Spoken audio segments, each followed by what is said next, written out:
Hero का villain को हरा देना ही एक स्टोरी है, या फिर विलन का हीरो को हरा देना, या फिर एक ऐसा बंदा जो लूजर रहा है अपनी लाइफ में उसे उठाकर एक हीरो बना देना। क्या एक्चुअली में ये एक स्टोरी होती है? वेल, ऐसा नहीं है, क्योंकि तुमने बहुत सी मूवी सीरीज ऐसी देखी होंगी जिसका तुम्हें याद भी नहीं है कि एक्चुअली में उसके अंदर स्टोरी क्या थी। लेकिन कोई ऐसी मूवी सीरीज भी होगी जिसे तुमने अपनी उम्र से कई साल पहले देखा होगा। मान की जब अभी 17 भी हो तो तुमने उसे 10 साल पहले देखा होगा और वो तुम्हें अभी तक याद हुई है। ज्यादा फेंक दिया, लेकिन समझ रहे हो ना तुम मेरे पॉइंट को। लेकिन तुम्हें कोई स्टोरी अभी तक याद है, ऐसा क्यों है? क्या था उसके अंदर खास? तो आज हम उसी खास चीज को इस वीडियो के अंदर जानने की कोशिश करेंगे, क्योंकि तुम्हें तो पता ही है आगे जाकर मेरा एनीमे आने वाला है। हालांकि मुझे बहुत रिग्रेट होता है कि मैंने बहुत जल्दी अनाउंसमेंट कर दी, क्योंकि मैंने एनीमे की कुछ चीजें देखी थी कि एक्चुअली में एक एनीमे बनता कैसे है। तो मुझे बहुत रिग्रेट हुआ कि उस तक जाने के लिए, लाइक एक एनीमे को बनाने के लिए मुझे कितनी ज्यादा मेहनत करनी पड़ेगी। लेकिन कोई ना, कमिटमेंट कर दी तो पूरी तो करनी पड़ेगी। अभी नहीं, जब होगी तब तुम्हें रिजल्ट देखने को ऑफकोर्स मिलेगा। लेकिन इससे पहले अपनी स्टोरी के ऊपर बात कर ही लेते हैं, क्योंकि वो हमारी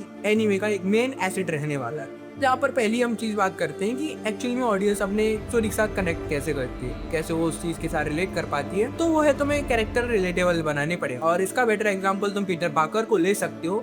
मतलब उससे अच्छा एग्जांपल तुम्हें कोई और दिख भी नहीं सकता। मुझे नहीं लगता कि कोई होगा जो तुम्हें उससे बेटर लगे। लाइक हर बंदा उसके साथ रिलेट करेगा, जिसने भी भाई स्पाइडरमैन देखी हो या फिर उसकी तीनों मूवी देख रखी हो, तीनों अलग अलग स्पाइडरमैन की। हालांकि सब लोग चाहते थे कि भाई मुझे कोई मकड़ी पकड़ी काट ले और मुझे स्पाइडरमैन की पावर मिल जाए, लेकिन ऐसा होता नहीं है। लेकिन वो उन्हें पीटर पार्कर वाली लाइफ दे देता है। ये चीज मुझे अपने एनिमे के अंदर जरूर डालनी पड़ेगी, या फिर कहूँ अपनी स्टोरी के अंदर इंप्रूव करनी पड़ेगी कि मेरा कैरेक्टर थोड़ा थोड़ा रिलेटेबल तो लगे। हालांकि मैं अभी एक अच्छी स्टोरी नहीं लिख सकता, लेकिन धीरे धीरे अपने आप को इंप्रूव करते रहेंगे और अपनी स्टोरी को भी। हालांकि मेरे एनिमे में एक्शन तगड़ा रहेगा, लेकिन मैं चाहता हूँ कि भाई बस वो एक्शन वाला एनिमे बन के ना रह जाए, लोग उसे फील कर पाए, उसके कैरेक्टर को याद रख पाए। फिर दूसरी चीज आती है कि चेंज। लाइक तुमने अपनी स्टोरी में दिखाया नहीं, ऐसा तो नहीं कि भाई एक बंदे के पास पहले से पावर्स थी और एंड में भी उसके पास थी, बीच में कुछ हुआ ही नहीं और पूरी स्टोरी खत्म हो गई। ऐसा कुछ नहीं भाई, तुम्हें चेंज दिखाना पड़ेगा अपनी स्टोरी के अंदर। लाइक एक बंदा था, स्टार्टिंग में भाई बहुत तकलीफ से गुजर रहा था, देन उसे कुछ चीजें मिलती हैं जिसकी चलते उसे उसकी लाइफ में एक मोटिव मिलता है, और उस मोटिव के चलते उसकी लाइफ ही पूरी चेंज हो जाती है, और एंड में कुछ ऐसा हो जाता है जिसका उसने कभी सोचा भी नहीं था, या ऐसा ही कुछ, ताकि अपनी स्टोरी में लोग कनेक्ट कर पाए या फिर चीज को समझने की कोशिश करें एक्चुअली में बंदा कहाँ से किधर चेंज हो गया। लाइक कोई बैड भी हो सकता है, स्टार्टिंग में थोड़ा इवल टाइप पर्सनैलिटी हो, लेकिन एंड तक आते आते अच्छा बन जाए, या फिर अच्छे से बुरा बन जाए। इस बीच जो चेंज हुआ वो आखिर हुआ कैसे, आखिर क्या हुआ उस कैरेक्टर के साथ, क्या क्या उसने सफरिंग की, वो सब चीजें,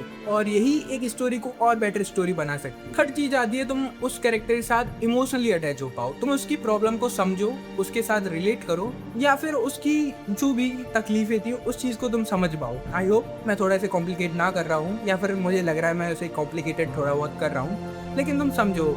लाइक एक कैरेक्टर स्टार्टिंग से किसी सफरिंग से गुजरता है, लेकिन फिर वो एक ऐसे पॉइंट पे चलता है जहाँ पर उसकी डेथ होने वाली है, तो ऑडियंस को चाहे कि भाई वो बंदा ना मरे। लाइक अगर तुम स्टीव हैरिंगटन को ले सकते हो, वहाँ पर उसके लिए ऑडियंस कितनी पागल हो गई थी, तो उस जैसा जो कनेक्शन रहता है ना ऑडियंस और उस कैरेक्टर का, जो तुम्हें ऐसा फील कराता है कि भाई वो एक्चुअली में एग्जिस्ट करता है, वो चीज मुझे डालनी पड़ेगी। लोग खुश हो जब वो कैरेक्टर खुश हो, और जब वो दुखी हो तो लोग भी दुखी हो। ये चीज मुझे खास करके अपनी स्टोरी में डालनी पड़ेगी। और भी बहुत सी चीजें हैं, लेकिन अभी मैं वहां तक नहीं पहुंचा, तो उसके लिए नेक्स्ट वीडियो बनाएंगे। और मेरी अपनी स्टोरी को मैं अभी रिवील नहीं करने वाला, लेकिन थोड़ा बहुत अगर बताना हुआ तो नेक्स्ट वीडियो में बताएंगे, तो तुम उसकी इंतजार करते रहना। तो ये वीडियो तुम्हें कैसी लगी कमेंट सेक्शन में जरूर बता सकते हो, और इस वीडियो को यहीं खत्म कर दो। Bye bye.